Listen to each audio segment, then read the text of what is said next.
Tonight's sleep paralysis tale will keep you awake. I never intended to discuss this. It feels like I'm inviting it back. But every time I close my eyes, I still see that reflection. This isn't a story I heard. It happened to me, and it started on a night I thought would be just like any other. I was 21, living alone in a small apartment near my college. The building was old, the kind that groans when the wind moves through its walls. My bed faced a tall mirror that hung across the room. I'd always hated that mirror, but it was too heavy to move. That night, I woke up suddenly, but my body refused to move. I tried to lift my arm and blinked faster, but nothing happened. My chest felt like something was pressing down on it, and then I noticed it in the mirror across from my bed. Something was standing beside me. It wasn't me.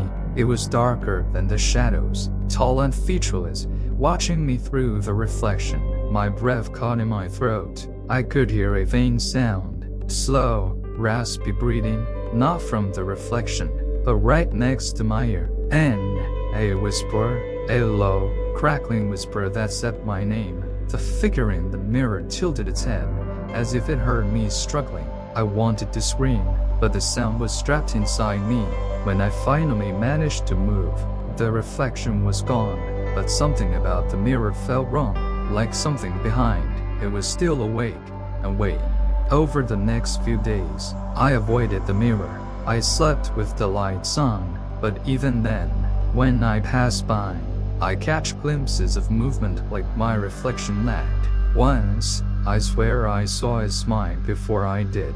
I told myself it was stress, maybe sleep deprivation, anything that made sense. But one night, as I turned to leave the room, I saw it again. The reflection wasn't matching me this time. It was closer to the glass, almost pressing its face against it. It looked like me, but its eyes were hollow, and the grin stretched too wide to be human.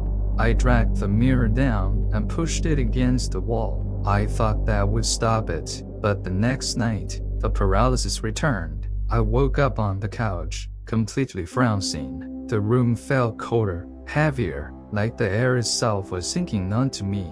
Out of the corner of my eye, I saw the mirror still leaning against the wall. My reflection was sitting up. I wasn't. My reflection tilted its head, then lifted its hand. My real hand didn't move, but in the glass, it waved at me.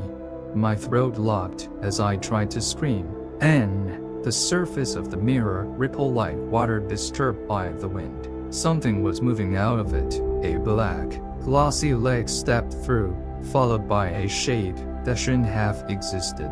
I felt the weight press down on my bed, though I couldn't turn to look, and the whisper came again, closer, sharper. Don't look away. Every muscle in my body screamed to move, but I couldn't. All I could do was stare at the mirror. The reflection leaned in, inches from my face, its grin twitching. I could see my terrified eyes staring back, except they weren't mine anymore.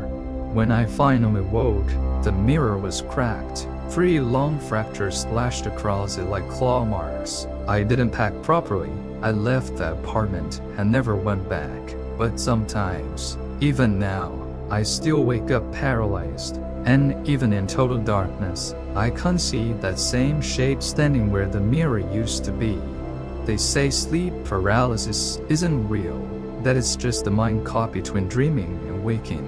But if that's true, how do you explain the cracks in the mirror? How do you explain the voice that still whispers my name when I try to sleep? I don't look into mirrors anymore, not because I'm afraid of what I'll see, but because I'm afraid it might see me first.